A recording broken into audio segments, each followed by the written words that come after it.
58편 1절에서 11절까지의 말씀입니다. 제가 먼저 읽겠습니다.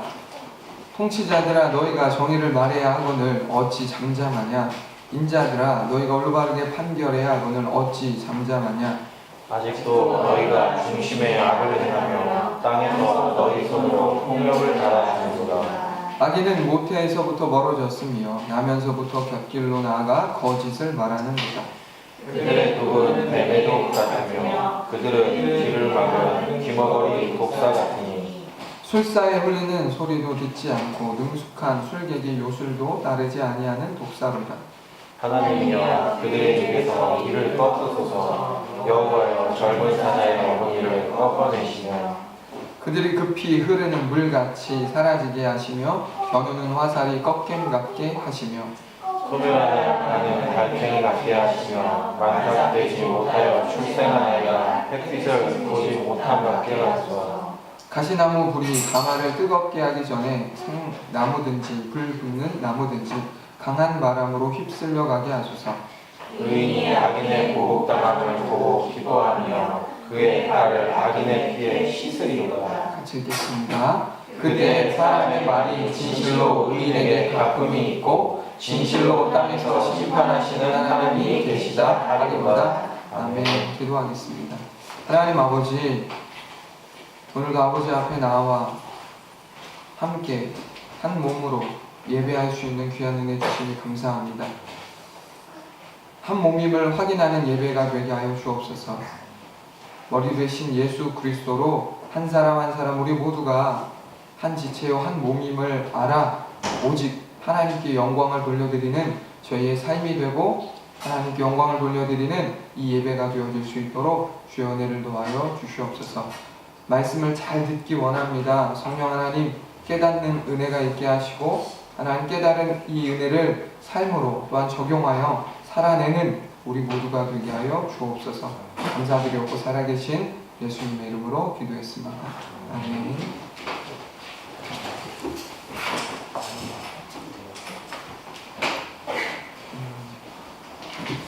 새벽 조용한 주택가에서 갑자기 도와달라는 여자의 비명 소리가 들린다라면 여러분은 어떻게 반응하시겠습니까? 그게 여자일 수도 있고 꼬마일 수도 있고 소년일 수도 있고 또 노인일 수도 있고요. 꼭 여자가 아니라 아이일지라도 어르신일지라도 새벽에 도와달라는 부르짖는 소리를 들어요. 여러분은 어떻게 반응하시겠어요? 살려주세요, 도와주세요 라고 할 때.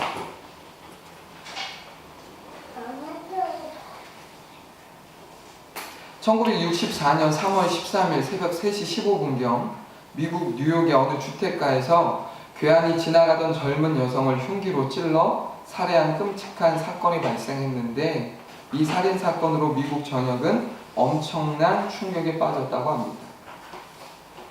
어떤 이유로 이 사건이 미국 전역을 충격에 빠뜨렸을까요? 이유인즉 다수의 목격자가 있었음에도 불구하고 그중 어느 한 사람도 그녀를 도와주지 않았기 때문에 그렇습니다. 목격자가 없었던 게 아니라 있었어요. 그것도 한두 사람이 아니라 다수. 이 사건의 전말은 이렇습니다. 흉기에 찔려 사망한 여인은 당시 28살의 캐서린 제노비스라는 여성이었는데 그녀는 당시 직장에서 야근을 하고 집으로 귀가를 하는 중이었다고 합니다. 그녀는 아파트 주차장에 차를 세우고 집으로 걸어가는데 갑자기 괴한이 나타나 흉기로 그녀를 공격했습니다. 흉기에 찔린 그녀는 격렬하게 저항하며 도움을 요청하는 소리를 질렀습니다. 어떻게? 살려주세요! 살려주세요! 제발 저 좀 살려주세요! 도와주세요! 라고 소리를 쳤겠죠. 다행히 그 소리를 들은 아파트 이웃 집들의 불이 켜졌고 누군가 그 여자를 놔줘! 라고 크게 소리를 쳤습니다. 그러자 그 소리를 들은 괴한은 다행히 불이 나게 도망을 쳤습니다. 괴한의 습격을 받은 그녀는 피를 흘리며 힘들게 한 가게에 기댄 채 누워 있었습니다. 하지만 아무도 죽어가는 그 여인을 도와주기 위해 나와보는 사람도 경찰에 신고한 사람도 없었습니다. 목격자들 모두 누군가 신고를 했겠지라고 생각을 한 것입니다. 이것이 끝이 아닙니다. 불이 켜졌던 집들의 불이 다시 꺼지고 경찰도 출동하지 않자 어딘가 숨어있던 괴한은 흉기에 찔려 고통스러워하는 그 여인에게 다시 돌아와 흉기로 수차례 다시 찌릅니다. 흉기에 찔리면서 여인은 다시 본능적으로 살려달라는 소리를 있는 힘껏 질렀다고 해요. 살려주세요. 제발. 그 소리를 들은 이웃집들의 불이 다시 켜졌고 이를 확인한 괴한은 또다시 도망을 쳤습니다. 괴한이 도망가자 여인은 죽을 힘을 다해 몸을 질질 끌며 자신의 집을 향해 기어갔습니다. 걸어갈 수 없었겠죠. 기어갔습니다. 그 모습을 많은 사람들이 지켜보고 있었음에도 불구하고 아무도 나와서 그녀를 도와주지 않았습니다. 이때도 아까와 마찬가지로 누군가 신고를 했겠지라고 생각을 한 것입니다. 그리고는 아무 일 없었던 것처럼 이웃집들의 불은 다시 꺼졌고 그때도 경찰은 출동하지 않았습니다. 도망갔던 괴한은 이를 예측이라도 한 듯 어디선가 다시 나타나 과다 출혈로 죽어가는 그 여인을 겁탈하고는 유유히 도망쳐버렸습니다. 누군가의 신고로 경찰이 사건 현장에 도착했지만 이미 그녀는 싸늘한 시신이 되어버린 후였습니다. 여인이 괴한으로부터 첫 습격을 당한 때로부터 숨이 끊어질 때까지 걸린 시간은 약 35분. 당시 이 사건을 목격한 사람은 모두 38명이었다고 합니다. 지금 여기에 있는 우리보다 더 많은 사람들이 그 사건을 지켜보고 있었던 겁니다. 칼에 찔리는 것도, 비명을 지르는 것도 다. 이렇게 많은 사람들이 사건 현장을 직접 목격했음에도 불구하고 모두가 하나같이 침묵했다라는 사실에 미국 전역이 충격을 받은 것입니다.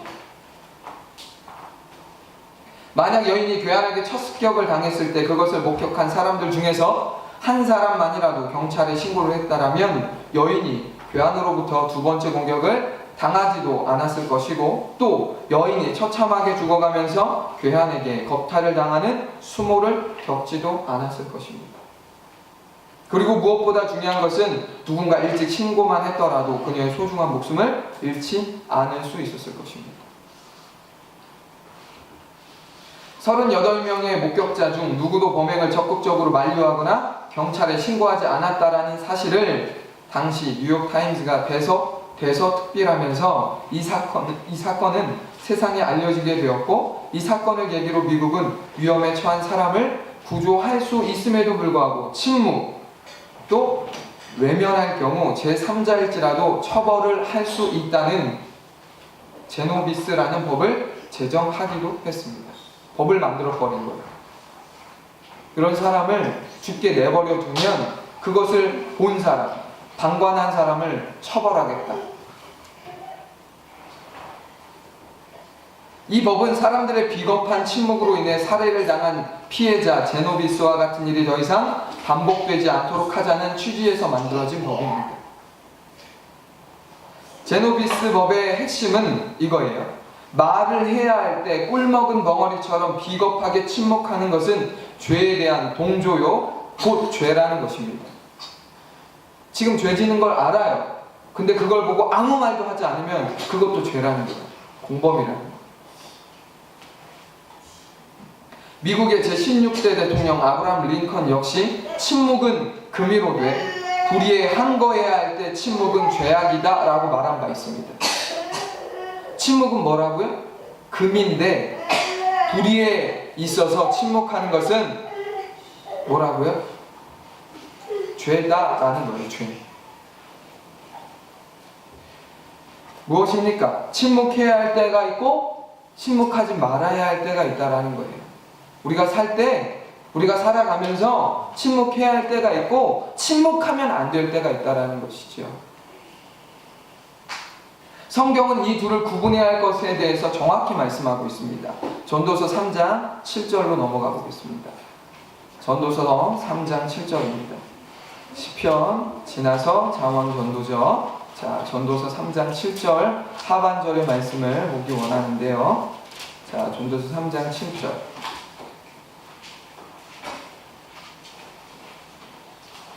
자, 7절을 그냥 다 읽겠습니다. 시작. 찢을 때가 있고 꿰맬 때가 있으며 잠잠할 때가 있고 말할 때가 있으며 아멘.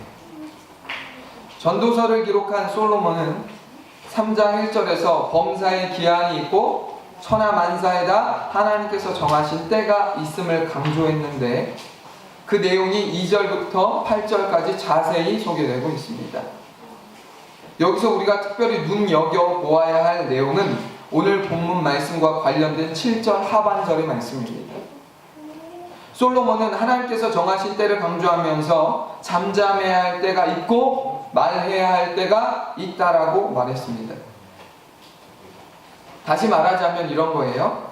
항상 잠잠해야 할 것이 아니고 또 항상 침묵해야 할 것이 아니라는 거죠. 때가 있다는 거예요. 때가. 이 둘을 구분할 수 있어야 한다는 것이 성경의 가르침입니다.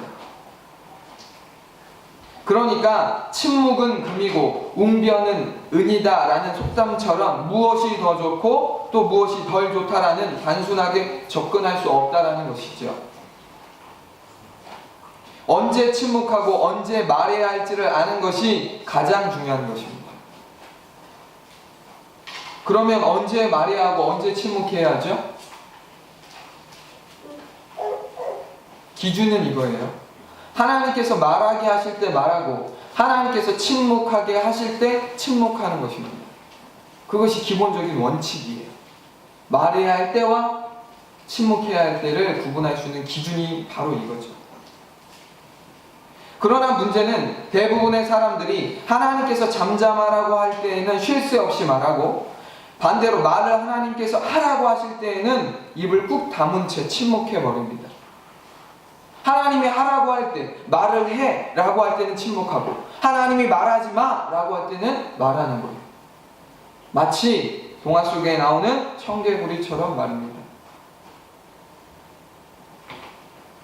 침묵해야 할 때 말하는 것도 심각한 문제지만 그에 못지않게 큰 문제는 말해야 할 때 침묵하는 것입니다.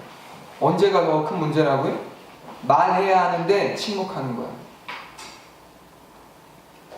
오늘 살펴볼 본문의 말씀은 다윗이 불의한 통치자들을 책망하며 그들의 악행을 하나님께 고발하는 내용의 시입니다. 그들의 악행을 고발하는 거예요. 어떤 이유로 다윗이 그들을 책망했고 또 하나님께 고발했는지를 한번 우리 그 이유를 본문 1절에서 2절 확인해 보기 원합니다. 자, 시편 58편으로 다시 넘어와서 1절과 2절의 내용을 읽어보겠습니다. 1절과 2절 시작. 통치자들아 너희가 정의를 말해야 하거늘 어찌 잠잠하냐. 인자들아 너희가 올바르게 판결해야 하거늘 어찌 잠잠하냐. 아직도 너희가 중심에 악을 행하며 땅에서 너희 손으로 폭력을 달아두도다. 아멘. 다윗이 통치자들을 책망하며 하나님께 고발한 이유는 다름 아니라 그들이 불의를 보고도 침묵했고 또 공정한 재판이 이루어지지 않는 것을 보고도 못 본 척 침묵했기 때문에 그렇습니다. 정의를 세우고 공정한 판결을 하도록 하나님께서 통치자들을 세우셨음에도 불구하고 오히려 그들은 하나님의 의도와 정반대되는 악한 일을 한 것입니다. 하나님이 하라고 한 것을 하지 않았어요. 하나님이 하지 말라고 한 것을 한 것이죠. 정의를 말하지도 않았고 공정하지 않은 재판임을 알고도 의도적으로 묵인해버렸습니다. 침묵한 거예요. 다윗은 불의한 일에 대하여 정의를 말하지 않고 침묵하는 패역한 통치자들을 악인으로 규정하고 그들을 귀머거리 독사로 비유합니다. 본문 3절에서 5절의 말씀 읽어보겠습니다. 시작. 악인은 모태에서부터 멀어졌으며 나면서부터 곁길로 나아가 거짓을 말하는도다. 그들의 독은 뱀의 독 같으며 그들은 귀를 막은 귀머거리 독사 같으니 술사에 홀리는 소리도 듣지 않고 능숙한 술객의 요술도 따르지 아니하는 독사로다. 다윗이 부패한 통치자들을 무엇으로 비유합니까? 뱀이라고 말해요. 뱀. 특히 뱀 중에도 독사라고 비유합니다. 다윗이 그들을 독사로 비유한 것은 그들이 끼치는 해악이 독사의 독처럼 무섭기 때문에 그렇게 말한 거예요. 그렇게 해악이 심하다는 것이죠. 그들은 공동체를 마비시킬 뿐만 아니라 벼랑 끝으로 몰아 결국은 다 죽게 만드는 아주 나쁜 사람이라는 거예요. 악인이라는 거예요. 악인. 마치 술사와 술객의 소리도 듣지 않고 따르지도 않는 귀머거리 독사처럼 그들은 절대 주권자이신 하나님의 말씀을 듣지도 따르지도 않습니다. 이것이 그들이 불의하게 침묵하는 근본적인 이유입니다. 말해야 될 것을 말하지 않고 침묵한 이유가 뭐라고요? 그들이 하나님의 말씀에 귀머거리 독사와 같이 귀를 닫고 있었기 때문에 그렇다. 하나님의 말씀을 듣고 들은 그 말씀에 순종해야 그게 저항할 수 있는데, 저항할 힘이 생기는데, 저항할 용기가 있는 것인데 무엇이 없는 거예요? 하나님의 말씀을 듣지 않아요. 그 들은 말씀에 또한 순종하지 않습니다. 그런데 어떻게 불의에 대해 저항할 수 있고 불의에 대해 그것의 불편함을 말할 수 있겠어요? 아니다라고 어떻게 말할 수 있겠어요? 남들이 다 예스라고 하니까 같이 예스라고 하는 거예요. 남들이 괜찮다고 하니까 그래 괜찮은 거야 라고 생각하는 거예요.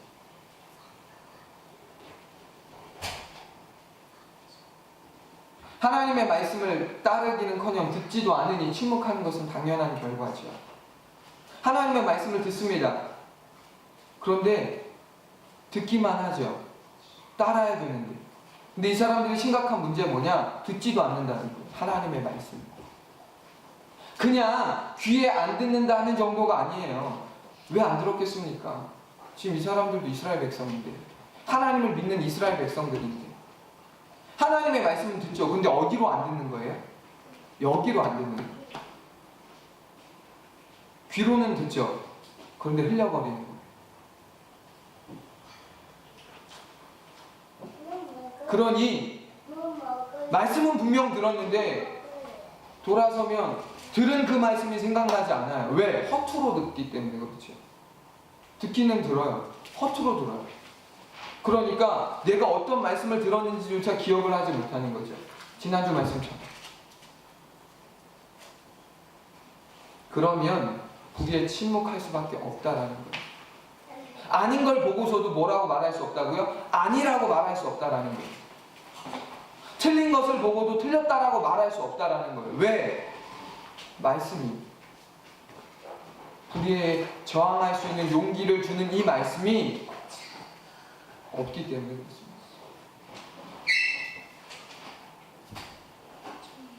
통치자들의 불의한 침묵이 얼마나 많은 사람들이 말할 수 없는 고통을 당했을까요? 이때 당시 말이에요. 통치자들이 불의한 침묵을 해요. 진실을 보고도 그것에 대해서 말하지 않아요. 그러면 그것 때문에 피해를 당하는 피해자들이 얼마나 많았겠냐고요. 억울한 일을 당하는 사람들이 얼마나 많았겠냐고요. 예를 들면 이런 거예요. 누군가는 몇 달을 뼈 빠지게 일을 합니다. 우리로 치면 월급을 기다리겠죠. 월급을 줘야 될 사람이 그런데 월급을 주지 않아요. 그래서 재판관을 찾아가서 지금으로 치면 노동부겠죠. 연락하는 거예요. 일을 하고도 돈을 못 받았습니다. 억울합니다. 도와주세요. 근데 그 사람들이 누구 편이에요? 재판관이? 돈 있는 사람들의 편이에요. 돈을 받아야 될 사람, 월급을 받지 못한 사람의 억울함의 호소를 듣기는 듣지만 그 사람들의 말에 동의해주지도, 도움을 주지도 않아요. 왜? 그 사람들은 하나님을 경외하지 않거든요.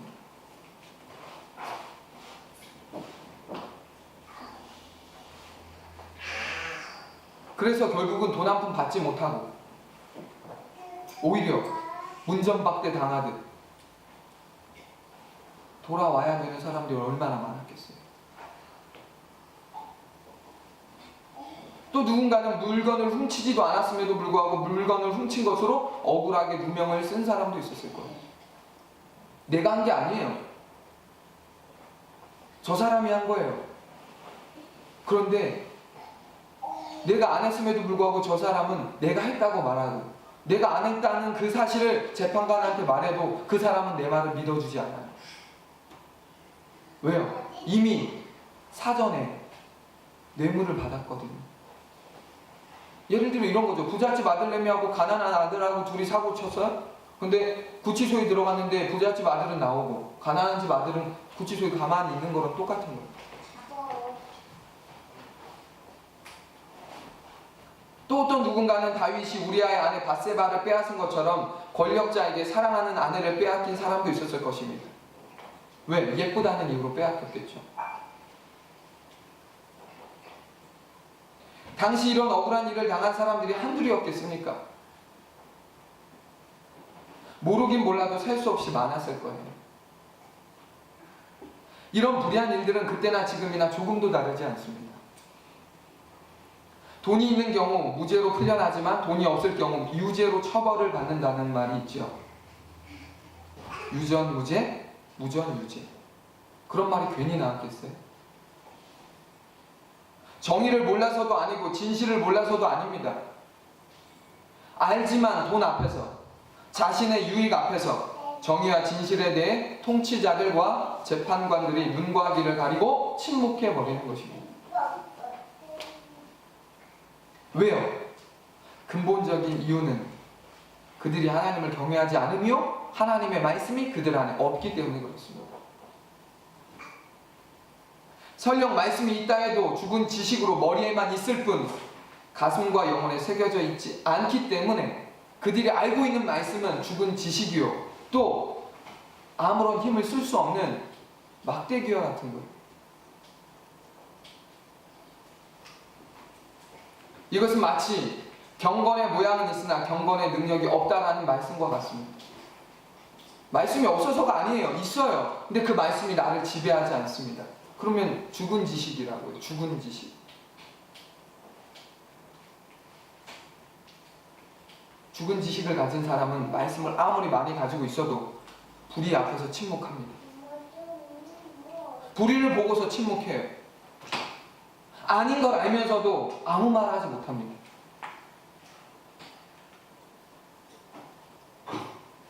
악한 통치자들의 패역한 행위에 대해 다윗은 얼마든지 직접 대항할 수 있었습니다. 직접 아닌 것에 대해서 대항할 수 있었어요. 그럼에도 불구하고 그는 그렇게 성급하게 행동하지 않고 먼저 기도로 하나님께 호소합니다. 본문 6절에서 9절의 말씀 보겠습니다. 시작. 하나님이여 그들의 입에서 이를 꺾으소서. 여호와여 젊은 사자의 어금니를 꺾어내시며 그들이 급히 흐르는 물같이 사라지게 하시며 겨누는 화살이 꺾임 같게 하시며 소멸하여 가는 달팽이 같게 하시며 만삭되지 못하여 출생한 아이가 햇빛을 보지 못함 같게 하소서.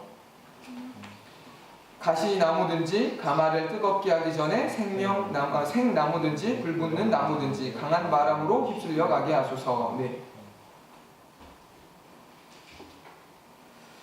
다윗은 불의한 통치자들의 악행이 멈출 수 있도록 여러 가지 비유를 사용해서 하나님께 매우 구체적으로 간구했습니다.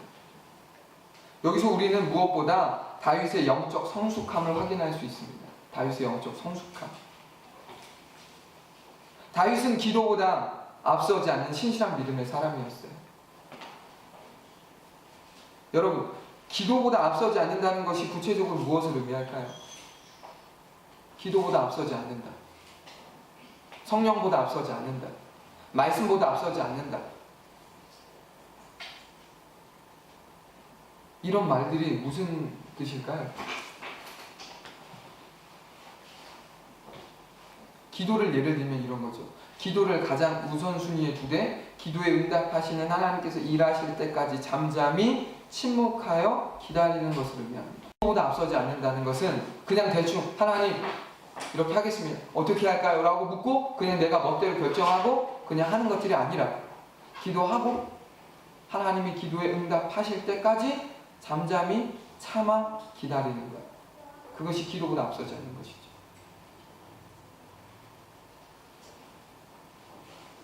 이때 침묵이야말로 금 중의 금입니다.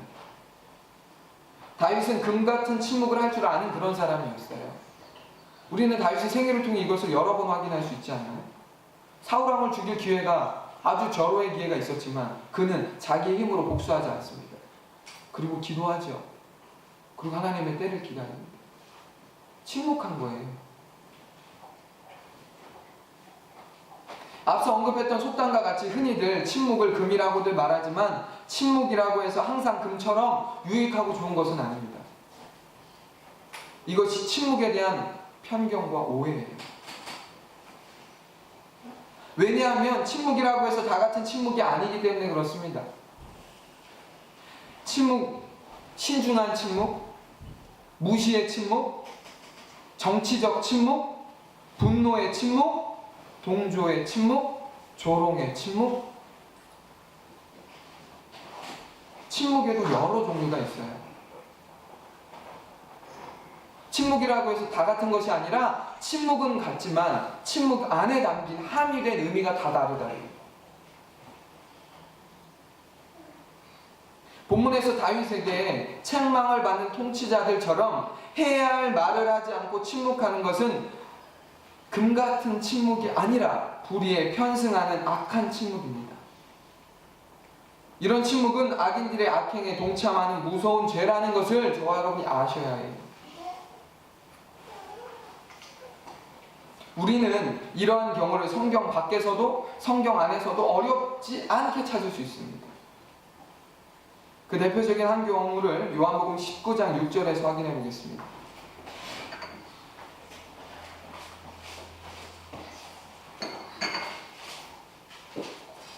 요한복음 19장 6절입니다. 악한 침묵, 불의한 침묵에 대한 대표적인 예를 한 사람을 통해 확인해 보겠는데요. 요한복음 19장 6절입니다.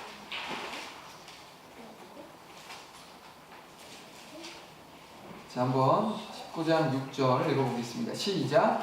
대제사장들과 아랫사람들이 예수를 보고 소리질러 이르되 십자가에 못 박으소서 십자가에 못 박으소서 하는지라. 빌라도가 이르되 너희가 친히 내려다가 십자가에 못 박으라. 나는 그에게서 죄를 찾지 못하였노라. 대제사장의 부탁을 받은 로마의 총독 빌라도는 예수님을 신문했지만 그는 예수님에게서 사형에 해당하는 법적인 근거는커녕 법정에 세울 만한 어떠한 잘못도 찾을 수 없었습니다. 그러던 차에 빌라도의 아내가 남편 빌라도에게 급히 사람을 보내 간밤에 자신이 꾼 꿈에 대한 내용을 전달하면서 저 사람은 아무런 죄가 없으니 건드리지 말라고 부탁했습니다. 그 이야기를 빌라도가 들었어요. 게다가 빌라도는 대제사장이 예수님을 시기하여 죽이려 한다는 사실도 이미 알고 있었기 때문에 6월절이면 죄수 한 명을 풀어주는 전례를 이용해서 예수님을 풀어주려고 하는 나름의 계획을 세웠어요. 신문을 해도 죄가 없어요. 아니, 사형에 준하는 죄도 아니고 법정에 세울 만한 건덕지도 하나도 없는 무죄한 사람이라는 걸 알게 됐어요. 그리고 아내의 꿈을 통해서도 그것을 확증해 줬어요. 그리고 사람들, 대제사장들의 음모가 지금 있다라는 것도 알고 있었어요. 그래서 이 예수를 내가 풀어줘야겠다 라고 계획하는 거예요. 그 계획이 뭐예요? 6월절에 전례가 있었다는 거죠. 특사로 한 명씩 풀어주는 일이 있었는데 그때 그 전례가 있으니 이때 예수를 풀어줘야겠다라고 생각한 거예요. 이게 빌라도의 계획이었어요. 그런데 어찌된 일인지 사람들은 예수님이 아닌 죄수 바라바라고 하는 사람을 풀어줄 것을 빌라도에게 강력히 요청했습니다. 빌라도가 물어봤거든요. 바라바를 풀어줄까 예수를 풀어줄까? 빌라도는 속으로 내심 이렇게 생각한 거예요. 바라바는 아주 나쁜 사람이었거든요. 그러면 바라바가 아니라 사람들이 예수를 풀어달라고 말하겠지? 그런데 사람들의 이 빌라도가 예측한 것이 완전히 빗나갔죠.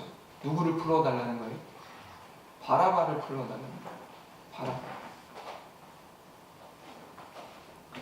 사람들이 이렇게 비정상적인 요청을 한 것은 대제사장들이 사전에 사람들에게 바라바를 풀어줄 것에 대해 이미 선동했기 때문입니다. 이 같은 사실을 우리는 마가복음 15장 11절을 통해 확인할 수 있죠. 한번 이것도 확인해 보고 가겠습니다. 자, 마가복음 15장 11절입니다.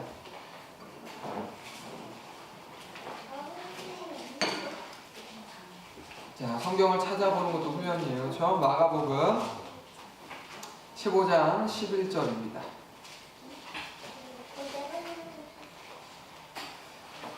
자, 마가복음 15장 11절. 자, 읽어보겠습니다. 시작. 그러나 대제사장들이 우리를 충동하여 도리어 바라바를 도와달라 하게 하니. 예수님을 풀어주려던 시도가 실패하자 빌라도는 할 수 없이 죄수 바라바를 특사로 석방하고는 군병들로 하여금 예수님께 채찍질을 하게 한 다음 가시나무로 왕관을 만들어 예수님의 머리에 씌우게 했습니다. 사실 이것은 예수님을 풀어주기 위한 빌라도의 또 다른 전략이었습니다. 이것은 빌라도의 또 다른 전략이었어요. 풀어주기 위해서. 빌라도는 예수님에게 죽지 않을 만큼의 고통을 준 다음에 예수님을 고발하는 사람들의 마음에 동정심을 유발하게 하여 결과적으로 예수님을 풀어주려고 했습니다. 그냥은 못 풀겠으니까 명분을 만들고 그럴 만한 사람들의 동정심을 유발한 거예요. 이만큼 했으면 됐지 않니? 이 정도 했으면 됐지 않니? 라고 하고 싶었던 거예요. 그러나 빌라도의 두 번째 전략 역시도 실패했습니다. 사람들은 막무가내로 예수님을 십자가에 못 박아 죽이라고 미친 듯이 소리를 질러댔습니다. 빌라도는 자신이 의도한 대로 되지 않자 예수님을 죽이라고 소리를 질러대는 사람들에게 자신은 예수님에게서 아무런 죄도 발견하지 못했다고 말했는데요. 흥미롭게도 빌라도는 이것을 한 번도 아니고 무려 3번이나 말합니다. 이 사람에게서 나는 죄를 발견하지 못했다. 요한복음 18장 38절, 요한복음 19장 4절, 요한복음 19장 6절을 보시면 빌라도가 3번이나 이 사람에게서 나는 죄를 찾지 못했다라고 강조해요. 반복해서. 몇 번이고 예수님은 죄가 없다고 말했지만 사람들은 빌라도의 그 말을 귓등으로도 듣지 않았어요. 소용이 없었습니다. 그냥 죽이라는 거예요. 십자가에 죽이라는 거예요. 예수님의 무죄를 알았기에 빌라도는 예수님을 풀어주기 위해 나름의 애를 쓴 것은 사실입니다. 지금까지 제가 확인해 드린 바대로 사실이에요. 여기까지 아주 좋아요. 빌라도 괜찮아요. 그래서 사람들이 빌라도를 오해하기도 해요. 빌라도 괜찮았던 거 아닌가? 여기까지는 괜찮았죠. 그러나 문제는 그 다음이에요. 예수님을 죽이기 위해 혈안이 된 유대인들이 빌라도에게 자기를 왕이라 칭하는 예수님을 풀어주면 로마의 왕 가이사를 반역하는 것이라고 협박하자 빌라도는 지금까지 고수하던 자신의 입장을 바꿔 그들이 요구하는 대로 예수님을 사형에 처하도록 내버려둡니다. 그렇게 허락해줘요. 죽여버려. 이들의 협박은 사실 빌라도의 입장에서 볼 때 간담을 서늘하게 하는 협박이 아닐 수 없습니다. 만약 빌라도가 예수님을 십자가에 못 박아 죽이지 않고 풀어주면 그들은 자신을 왕이라고 말하는 반역자를 풀어준 빌라도를 어떻게 하겠다는 거예요? 가이사에게 고발하겠다는 거예요.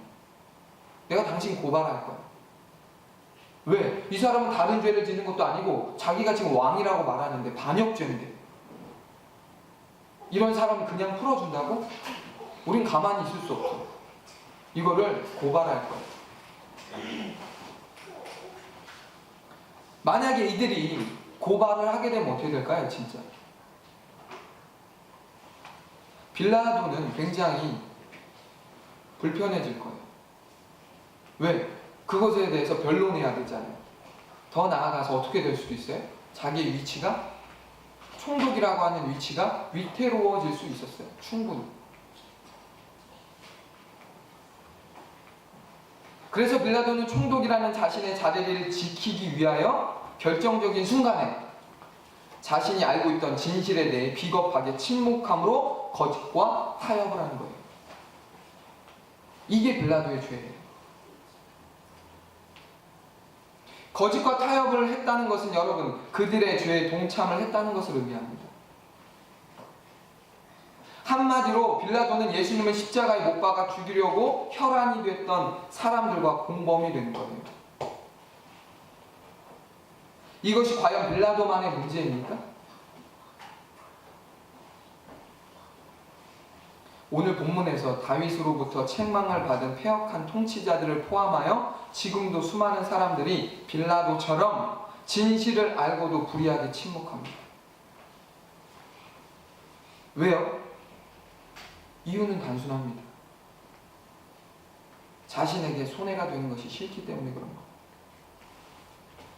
불이익을 당하는 것이 싫기 때문에 그렇습니다.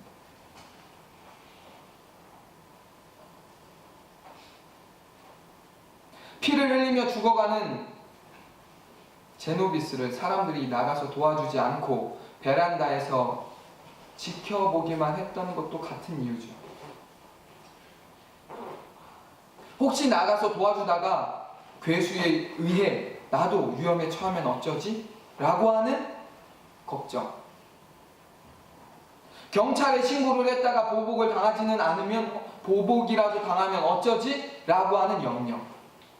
그래서 경찰에 신고도 안 했고 나가서 도와줄 생각은 하지도 않았고 사람들의 불의한 침묵에 제노비스는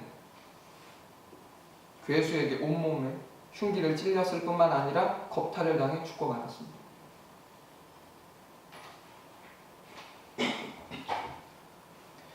거룩한 침묵은 하나님께 영광이 될 뿐만 아니라 사람을 살리는 귀한 것이지만 불의한 침묵은 하나님의 영광을 가리는 것으로 다른 사람도 죽이고 자기도 죽게 만드는 무서운 죄라는 것을 여러분 기억하셔야 합니다.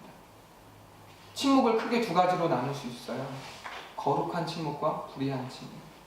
거룩한 침묵은 하나님께 영광이 됩니다. 사람에게도 그렇고. 그러나 불의한 침묵은 하나님의 영광을 가릴 뿐만 아니라 그 자체가 죄예요. 죄.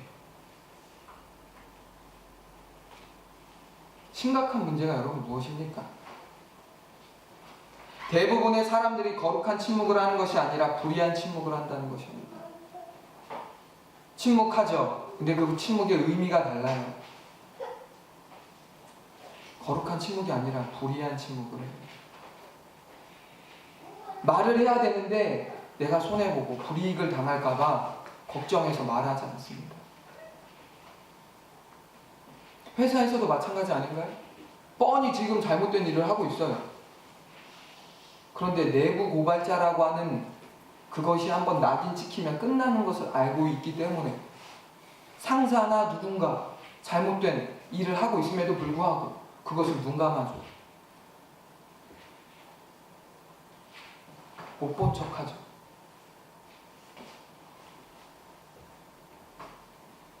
그것이 거룩한 침묵입니까? 어쩔 수 없는 침묵입니까? 그건 죄에 동조하는 거예요.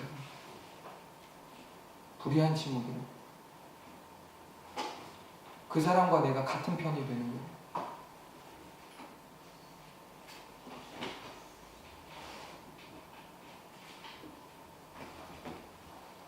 사람들은 말해야 할 것은 말하지 않고 말하지 않아도 되는 것들은 누가 시키지 않아도 끊임없이 말합니다. 흉보는 거?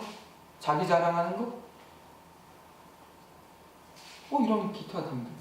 누가 시키지 않아도 모터를 다는 것처럼 입에서 말해요. 그런데 진짜 해야 될 말은 안 해요. 왜? 손해당하는 게 싫거든요. 불편해지는 게 싫은 거예요. 사람하고의 관계에 있어서. 좋은 게 좋은 거다 라고 생각하는 거예요.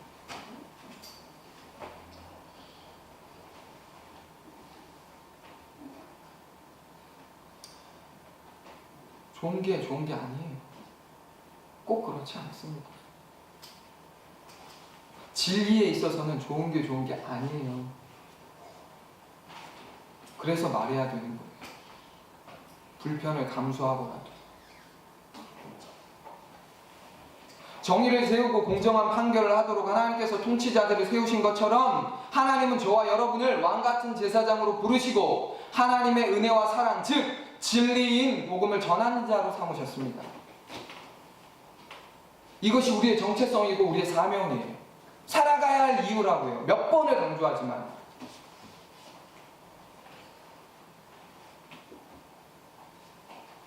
그런데 문제는 많은 사람들이 말해야 할 복음을 말하지 않고 불의한 침묵을 한 채 살아가고 있다는 것이 오늘날 한국교회의 심각한 문제지요. 자식에 대한 얘기는 그렇게 많이 하고 남편에 대한 얘기도 그렇게 많이 하고 자기와 관련된 얘기는 그렇게 많이 하면서 진짜 말해야 될 하나님에 대해서는 입을 꾹 다문 채 말하지 않는, 침묵하는,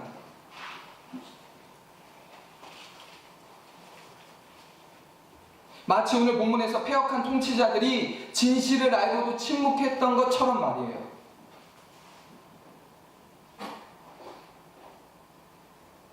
왜 사람들이 전해야 할 복음을 전하지 않고 불의한 침묵을 하는지 아십니까? 사람들에게 미움받고 싶지 않고 손해보고 싶지 않고 광신자라는 얘기 듣고 싶지 않은 거예요. 너는 말만 하면 예수냐? 지겹다. 너 자꾸 이렇게 말하면 나 너 만나기 싫어 라고 말해요. 이 얘기를 누가 들었냐? 축구선수 이영표가 들었대요. 축구선수 이영표 아시죠? 이 사람이 예수를 만나고 진리를 깨닫고 나니까 이걸 말하지 않을 수가 없었대요. 그래서 만나는 사람에게, 동료 축구선수들에게, 후배들에게 다 이야기하는 거예요. 그랬더니 한날은 그러더래요.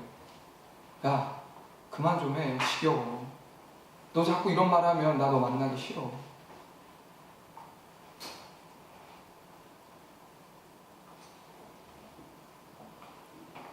그때 이영표 선수, 지금 선수가 아니죠. 은퇴했으니까요.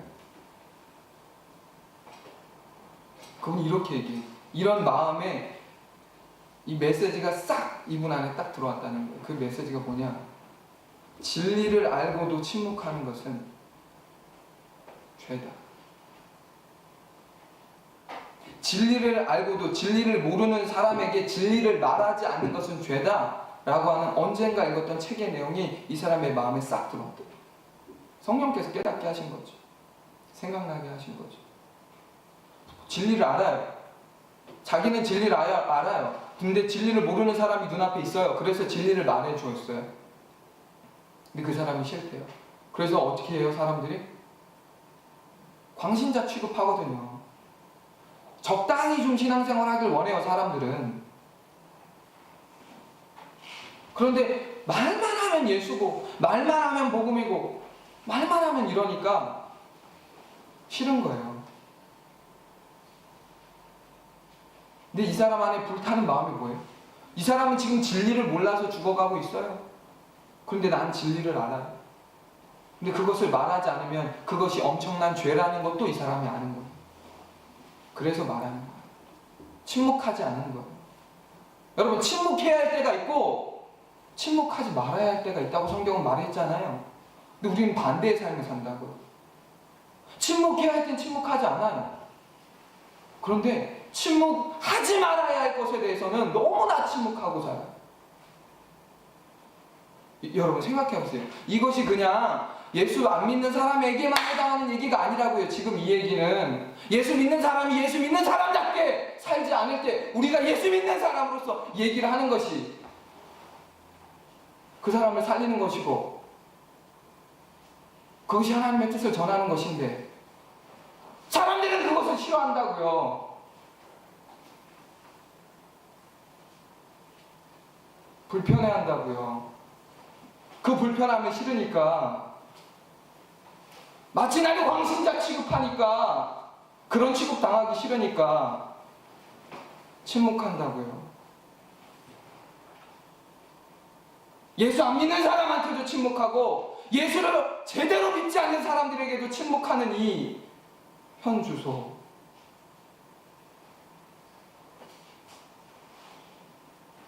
사람들에게 칭찬받는 것이 좋습니까? 하나님께 칭찬받는 것이 좋습니까? 사람을 기쁘시게 하랴, 하나님을 기쁘시게 하랴, 누구를 기쁘게 하는 삶을 사시겠습니까? 사람들에게 괜찮은 크리스찬이고 매너 좋은 사람이라고 하는 이야기를 들으면서 신앙생활하는 것이 과연 건강한 건가요? 아닌 거라고 말하는데 왜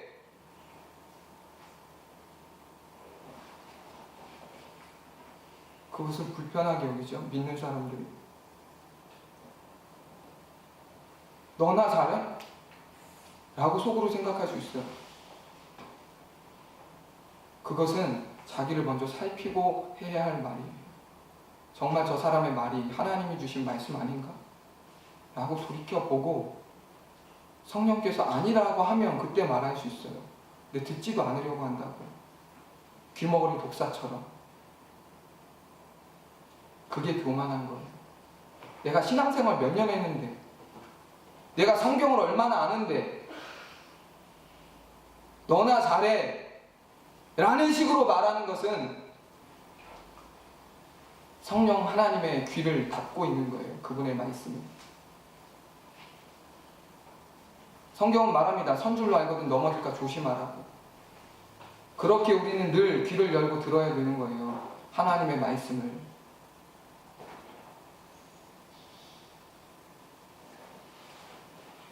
믿지 않는 사람들에게 복음을 전했을 때 그들의 반응은 불편함이죠. 당연한 거 아닙니까? 그들은 거짓의 영인 사탄에게 속고 있는데. 그러니까 때로는 그 사람들이 불편함을 말하기도 하고 나 너 싫어 이제 그만 만나라고 말할 수도 있고 때로는 욕을 할 수도 있고 심지어는 때릴 수도 있는 거예요. 근데 사람들이 그것을 무서워하고 두려워해서 말하지도 않는다고요. 이게 바로 심각한 문제라는 것입니다.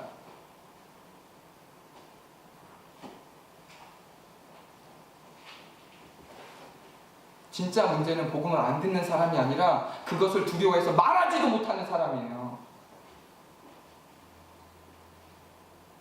그 대상이 누구건 간에.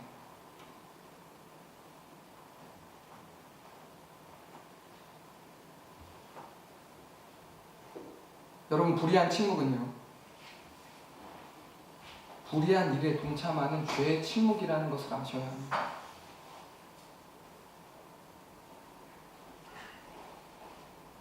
하나님은 이 에스겔 선지자를 통해 불의한 침묵을 하는 사람들에 대해 분명히 경고하셨죠. 에스겔 3장 17절에서 19절입니다.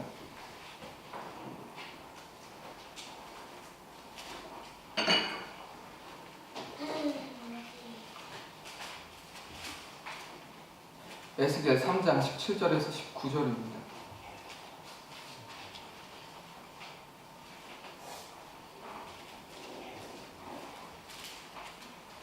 읽어봅니다. 시작. 인자야, 내가 너를 이스라엘 족속의 파수꾼으로 세웠으니 너는 내 입의 말을 듣고 나를 대신하여 그들을 깨우치라. 가령 내가 악인에게 말하기를 너는 꼭 죽으리라 할 때에 내가 깨우치지 아니하거나 말로 악인에게 일러서 그의 악한 길을 떠나 생명을 구원하게 하지 아니하면 그 악인은 그의 죄악 중에서 죽으려니와 내가 그의 핏값을 내 손에서 찾을 것이고 내가 악인을 깨우치되 그가 그의 악한 마음과 악한 행위에서 돌이키지 아니하면 그는 그의 죄악 중에서 죽으려니와 너는 내 생명을 보존하리라.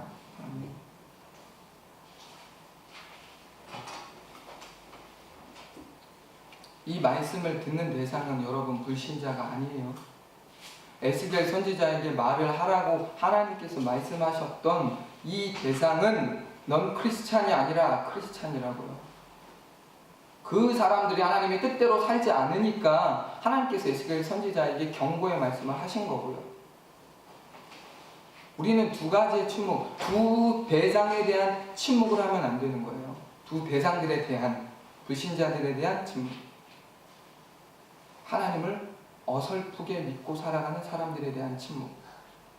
하나님 두 가지 대상, 두 대상들에 대해서 하나님 꼭 말씀하라고 하셨어요. 예수를 증거하라고 했고, 예수를 제대로 믿지 않는 자들에게 예수를 제대로 믿을 수 있도록 하나님의 말씀을 전하는 것.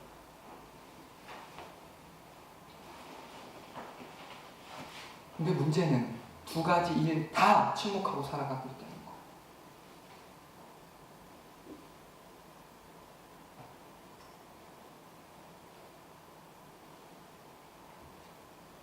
복음의 은혜는 우리만 알고 있으라고 하나님께서 결코 주신 것이 아닙니다. 그것을 모르는 사람들에게 전하라고 우리에게 먼저 그 은혜를 베풀어 주신 거예요. 신앙생활을 그렇게 시작한 사람 있죠. 그런데 그렇게 시작해서 그 길을 끝까지 믿음의 경주를 가지 못하여서 낙오한 사람이 있으면 그 사람에게 다시 한번 이야기해야 돼요. 이거 아니라고, 틀렸다고, 돌이키라고, 회개하라고. 물론 사랑이 필요하죠. 그 안에는 사랑이 없으면 안 돼요. 그러나 그 말씀을 듣는 대상은 이게 하나님의 말씀이구나 라고 하는 겸손함으로 들어야죠. 그러면 그 사람도 살고 나도 사는 거야.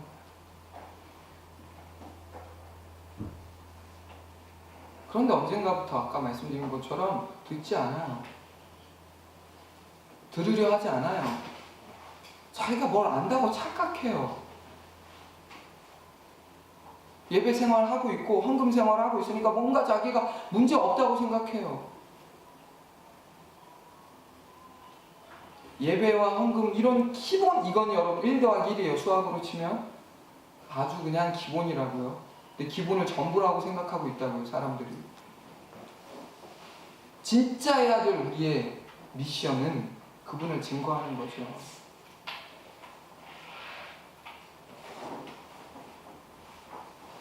그런데 이 일에 침묵하고 살아가고 있다고요. 엉뚱한 것은 수없이 말하면서 살면서, 자기 자랑은 그렇게 하면서, 남편 흉은, 아내 흉은 그렇게 보면서 진짜 말해야 될 것에 있어서는 한마디로 하잖아요.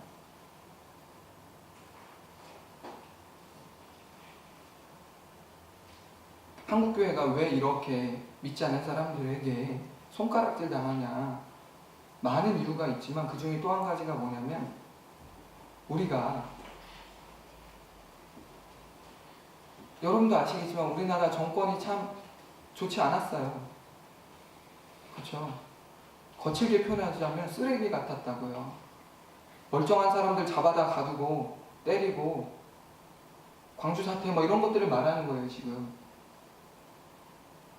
빨갱이라고 몰아서 감옥에 가두고 뭐 말도 안 되는 짓거리를 했잖아요. 근데 한국교회가 왜 욕먹는지 아세요?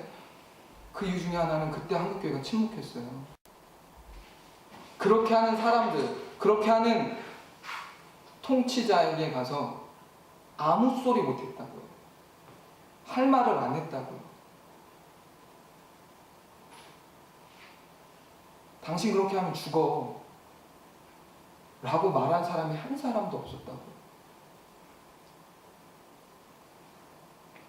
반면 가톨릭 신부들이 안 그랬으니까 오히려 우리나라에서 가톨릭 신부들이 더 존경받는 거예요. 그런 어려움이 있을 때 그들을 보호했고, 그들을 대신해서 입의 역할을 했고, 아닌 건 아니라고 말했고. 근데 우리 개신교는 한마디도 안 했어요. 한마디도. 교회 안에서 말하죠. 회개하라고. 근데 아닌 거 앞에서는 한마디도 못해요. 왜? 죽을까봐.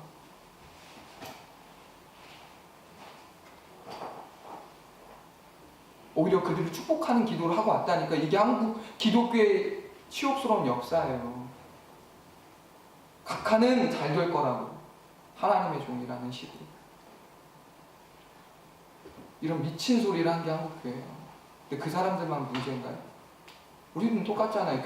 뭐 별것 아니라고 말할 수는 없지만 회사 안에서도 우리는 불의한 일을 보고서도 침묵하고 그냥 그렇게 넘겨가잖아요. 잘리면 어떡하나? 뭐 하면 어떡하나?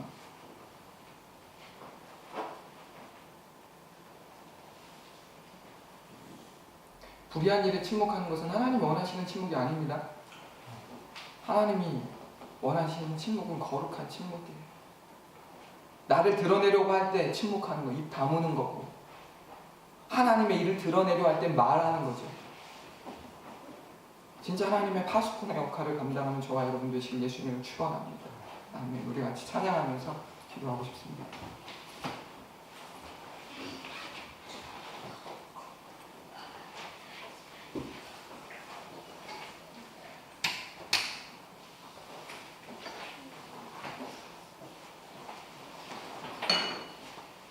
사망의 그늘에 앉아 682번인가요?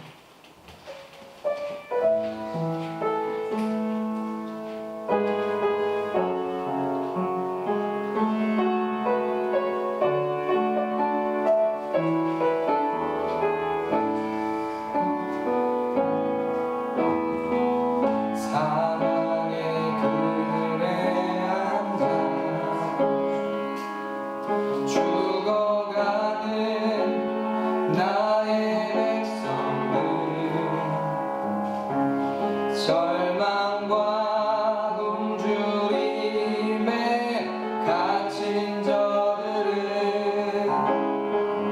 내 마음에 오랜 슬픔 고통의 멍에 매여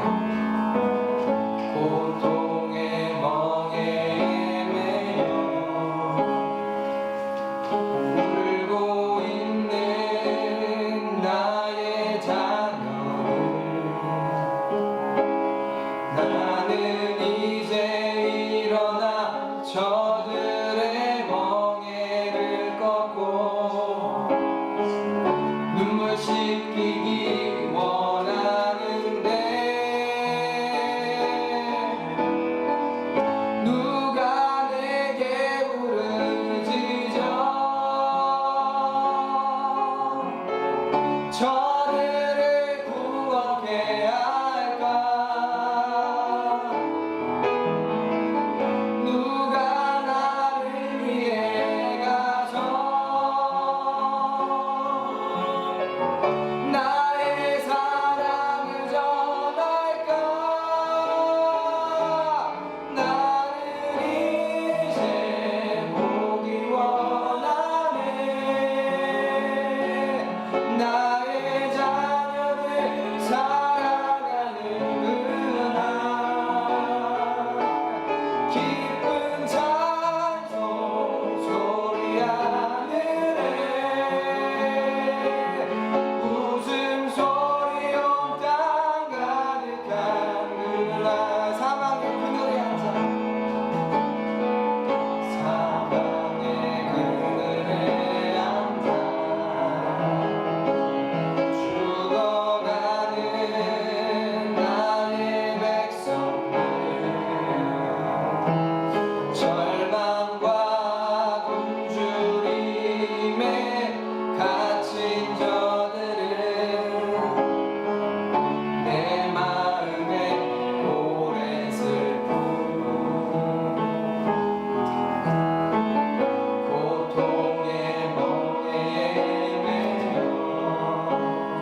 들은 말씀을 기억하면서 같이 한번 가슴을 찢고 기도했으면 좋겠습니다.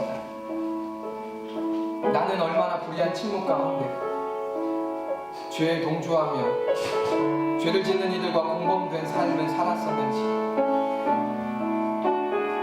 진짜 말해야 될 것은 말하지 않고 말하지 않아도 될 것들은 그렇게 많이 말하면서 복음을 몰라 사망의 그늘 가운데 죽어가는 그들에게 예수가 길이고 진리고 생명이고 그분 없으면 지옥이다라고 하는 이 단순한 진리조차 왜 나는 말하지 않았는지.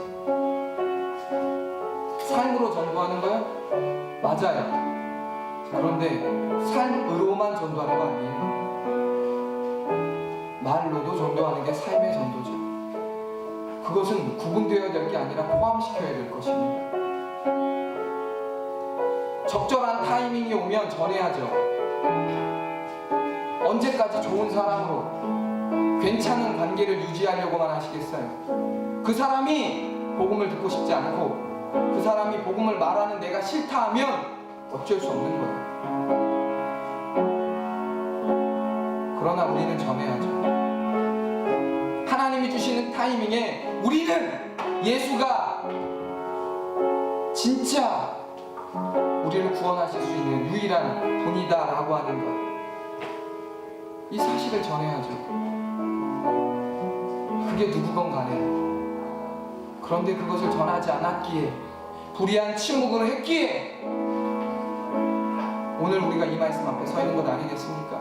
성령께서 우리에게 주시는 것 아니겠습니까? 불의한 침묵이 아니라 거룩한 침묵을 하며 살라고. 이 시간 우리 같이 한번 가슴을 찢으면서 거룩한 침묵이 아닌 불의한 침묵으로 엉터리와 같은 삶을 살았던 우리의 연약한 모습들을, 죄된 우리의 모습들을 회개하는 그런 시간을 가졌으면 좋겠습니다. 기도하겠습니다. 살아계신 하나님 아버지,